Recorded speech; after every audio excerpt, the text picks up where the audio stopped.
Good morning বন্ধুরা, সবাইকে স্বাগত জানিয়ে আজকের দিনের গল্পটা আপনাদের সাথে শেয়ার করি। আজকের দিনটা অন্যান্য দিনের থেকে একটু আলাদাভাবে শুরু হয়েছে। সাধারণত এটা প্রায়ই হয় যে আর্যর স্কুলের ছুটি, কিন্তু শাশ্বতকে অফিস যেতে হয়। তবে আজকে প্রথমবার উল্টোটা হয়েছে, মানে আজকে 1লা মে আর্যবাবুর স্কুল খোলা রয়েছে, শাশ্বতর অফিস ছুটি। এখন গরমের জন্য আর্যর স্কুল বেশ সকাল সকালে শুরু হচ্ছে, তাই আর্যকে স্কুলে পৌঁছে দিয়ে আমরা সেই পুরোনো দিনগুলোর কথা ভাবতে ভাবতে গিয়ে পৌঁছলাম জুবিলি পার্কে। আজ অনেক দিন পর সেই পুরোনো দিনগুলোর মতো শুধু দুজনে বেশ খানিকটা সময় কাটাবো বলে লেকের পাশে এসে বসে। এমনিতেই এই জায়গাটা অসম্ভব সুন্দর, তার উপর সকালবেলার পরিবেশটা একটু বেশিই অন্যরকম থাকে। চারপাশে যেদিকে চোখ যাচ্ছে শুধু সবুজ, তার মধ্যে এখন গাছগুলো আবার কিছু কিছু ফুলে ভরে গেছে। দূর থেকে ওই হলুদ লাল ফুলগুলো দুর্দান্ত লাগছে দেখতে। সব মিলিয়ে চারপাশের প্রকৃতিটা যেন অপূর্ব হয়ে আছে এই সকালবেলাটায়। এই লেকের ধারের সকালের পরিবেশটা এনজয় করতে অনেকেই আসে। চারপাশে কিন্তু বেশ লোকজন রয়েছে। কেউ আমাদের মতো শুধুই সময় কাটাতে আসে, কেউ বা শরীর চর্চা করতে। নানা রকম লোকজন, নানা বয়সের লোকজন চারপাশে রয়েছে। আমরাও এই লেকের ধার দিয়ে বেশ খানিকটা সময় হাঁটতে হাঁটতে অনেকটা পথ এগিয়ে গেলাম। জুবিলি পার্কের মূলত দুটো দিক, একটা হচ্ছে পার্কের দিক আর একটা হচ্ছে এই লেকের দিকটা। জুবিলি পার্কের মূলত দুটো দিক, একটা হচ্ছে পার্কের দিকটা আর একটা এই লেকের দিকটা। পার্কের দিকটা মূলত বিকেল বা সন্ধ্যের দিকে গেলেই বেশি ভালো লাগে। আর্য ওই মাঠটায় খেলতে ভালোবাসে, আর মাঠটায় আমরাও বসে বেশ বাদাম ভাজা ঝালমুড়ি খেতে পারি। আর এই পার্কের দিকটা বিকেলেও আসা যায় অথবা সকালের দিকেও আসা যায়। মানে এদিকটায় যারা হাঁটবে বলে আসে, লেকের চারপাশ দিয়ে হাঁটার জন্য খুব সুন্দর একটা রাস্তা করা আছে। এক পাশে রাস্তা, আর এই পাশ দিয়ে লেকের ধারে যদি কেউ বসতে চায় সেখানেও ব্যবস্থা করা রয়েছে। সকালের দিকটায় লোকজন মূলত এই লেকের দিকটাতেই আসে, হাঁটাহাঁটি বা শরীর চর্চা করবার জন্য এ পাশটাই সঠিক জায়গা। এখন সকালেই 7টা মতো বাজে। অনেকে তো দেখছি তাদের হাঁটাহাঁটি শরীরচর্চা হয়ে গেছে, তারা এখন ফিরতি পথে। অনেকে অবশ্য আমাদের দলেও রয়েছে যারা সবেমাত্র এসেছে। আমরা বেশ খানিকটা সময় কাটিয়ে বাড়ি ফিরবো। তবে ফেরবার পথে এই কালী মন্দিরে একটু ঢুকেছিলাম। মন্দিরে মা কালীকে প্রণাম করে আবার বাড়ির পথে রওনা হয়েছি। এখন আমরা সোজা বাড়ি চলে যাচ্ছি। বাড়িতে অবশ্য টুকটাক কিছু কাজ রয়েছে, তারপরে ভেবেছি একটু চা খাবো। পরে অবশ্য আর্যকে আনতে যাব।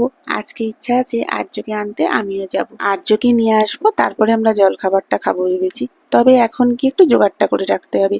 আজকে দুপুরবেলাতেও একটু রান্না বান্না করবো, যেহেতু ছুটি, বাড়িতে সবাই আছি। বাড়ি ফিরেই 2 কাপ চা বানিয়ে নিয়েছি। এখন বসে চাটা খাবো, এরপর অবশ্য জলখাবারের ব্যবস্থা করব। আজকে ভাবছি গোলা রুটি বানাবো। সেই সমস্ত জোগাড়পাতি করতে করতেই সময় হয়ে গেল। আবার এখন যাচ্ছি আর্যকে আনতে। আর্য প্রত্যেকদিন স্কুল থেকে ওর বাবার সাথেই ফেরে। আজকে আমাকে দেখে অবাক হবে না, কারণ ও জানে, তবে খুশি হবে এটা অবশ্যই জানি। ব্যাস, আর্যর স্কুল হয়ে গেছে, এবার বাড়ির পথে। এবার স্কুলে কি হলো সমস্ত গল্প শুনতে হবে আর্যর থেকে। এবার তবে একটু খিদে খিদেও পাচ্ছে। বাড়িতে তো ব্যবস্থা করেই এসেছি, এসেই বসিয়ে দিলাম গোলা রুটি। ব্যাটারটা ভাগ্যিস রেডি করে গিয়েছিলাম, তাই একটু সুবিধে হলো। এসেই ঝটপট বানিয়ে ফেলতে পারছি। খিদে কিন্তু 3জনেরই পেয়ে গেছে। যাই হোক, গোলা রুটিগুলো ঝটপট করে নিয়ে অল্প একটু সস দিয়ে খেতে আরম্ভ করেছি। এর মধ্যেই শাশ্বত বলছে আজকে গ্রসারিটা এবেলাই করে আনি। বিকেলের দিকে দোকানপাটে আসলে ভিড় হবে, আর মাছ যেহেতু পড়ে গেছে করে নিলে একটু সুবিধে হয়। তো ঠিক করলাম খাওয়া দাওয়ার পরে দুপুরে রান্না বান্নাটা কিছুটা করা আছে, আর কিছুটা জোগাড় করব, করে ভাবছি বেরিয়ে পড়বো। আজকে দুপুরবেলায় ভেবেছি মাংসের ঝোল করব। পেঁয়াজ আদা রসুনটা তাই একদিকে কাটতে আরম্ভ করছি। মাংসের ঝোল মানে আলু তো দিতেই হবে, আলুটা কেটে নিয়েছি। আজকে ভাবছি গাজর আর পেঁপে দেবো ঝোলে, মানে ওই আর্যর একসাথেই ঝোল করে নেবো, আলু গাজর পেঁপে দিয়ে একটা মাংসের ঝোল। আজকের মেনুতে ভেবেছি ঝিঙে আলু পোস্ত আর এই মাংসের ঝোল। ঝিঙে আলু পোস্তটা অবশ্য আর্যকে স্কুল থেকে আনতে যাওয়ার আগেই বানিয়ে ফেলেছিলাম। এখন মাংসর ঝোলের এই প্রিপারেশনটা করে আমরা বেরিয়ে পড়বো। বাজার দোকান করে ফিরে আসবো, তখন ঝটপট করে একদিকে ভাত আর একদিকে মাংসের ঝোল বসিয়ে দেবো। আর্যকে এখন পাঠিয়েছি ওর বাবার সাথে চানটা করতে। চান করে একেবারে ফ্রেশ হয়ে গেলে ভালো লাগবে। আমারও এখানে কাটাকুটি মোটামুটি সবই হয়ে গেল, জোগাড় করে গেলাম। এসে রান্না করতে আর বেশি সময় লাগবে না। এবার আমিও ফ্রেশ হব, চানটা করে বেরিয়ে পড়বো। ছুটির দিনগুলোতে আমরা সন্ধেবেলায় অবশ্যই বেরোই। আজকেও বেরোবো ঠিকই, তবে বিকেলের দিকে বা সন্ধ্যের দিকে না দোকান বাজারে আজকে ভীষণ ভিড় হবে। মাসের শুরু, তার মধ্যে আজকে ছুটি রয়েছে। সেই জন্যই ঠিক করলাম এখন একটু বাজার দোকানগুলো করে নিই। আর কিছু কিছু জিনিস না ফুরিয়েও এসেছে, করে নিলেই একটু সুবিধে হয়। একেবারে রেডি হয়ে বড় দুখানা ব্যাগ নিয়ে নিচে নেমে এসেছি। এখন যে রাস্তাটা দিয়ে যাচ্ছি, রাস্তাটার নাম কদমা সোনারি লিংক রোড। চারপাশে এত গাছ, অন্যান্য জায়গার থেকে এখানকার টেম্পারেচার যেন 2 ডিগ্রি কম থাকে।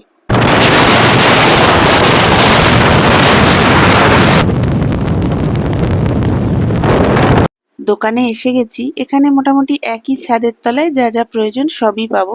তো প্রথমে ডালগুলো নিয়ে নিয়েছি, এই মসুর, মুগ, একটু অড়হর ডাল, অল্প একটু ছোলার ডাল। আর দেখলাম ভালো ফল রয়েছে, তো কিছুটা তরমুজ, আম এগুলো নিয়েছি। তেলগুলোও ফুরিয়ে গিয়েছিল, সর্ষের তেল, সাদা তেল, সেগুলোও নিয়ে নিলাম। এদিক থেকে ছাতু, সুজি, ডালিয়া এগুলো নিয়েছি। এগুলো থাকলে জলখাবারটা বানাতে বেশ নানা রকম সুবিধে হয়। এখানে অনেক রকম আম রয়েছে, তবে হিমসাগর আমটা এতদিন পাচ্ছিলাম না, আজকে দেখতে পেয়ে ওটাও একটু নিলাম। তো মোটামুটি ব্যাগ ভর্তি করে আমাদের বাজার হয়ে গেছে। এবার বাড়ির দিকে যাব। ওদিকে আবার রান্নাটাও একটু বাকি আছে, বাড়ি গিয়ে মাংসের ঝোলটা করব। জানি জোগাড়টা করা আছে। রাস্তায় আবার এখানে একবার দাঁড়িয়েছিলাম এই সিট কভারগুলো দেখবার জন্য, তবে কাজ হলো না, আবার বেরিয়ে পড়লাম। সন্ধেবেলায় বিষ্ণুপুর স্কোয়ারে এসেছি।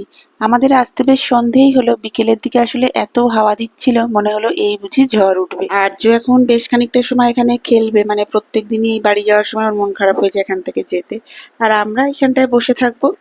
যেখানটায় বসে আছি বিষ্ণুপুর স্কোয়ারে বেশ অনেকগুলো গাছ রয়েছে, দুটো আম গাছ আছে।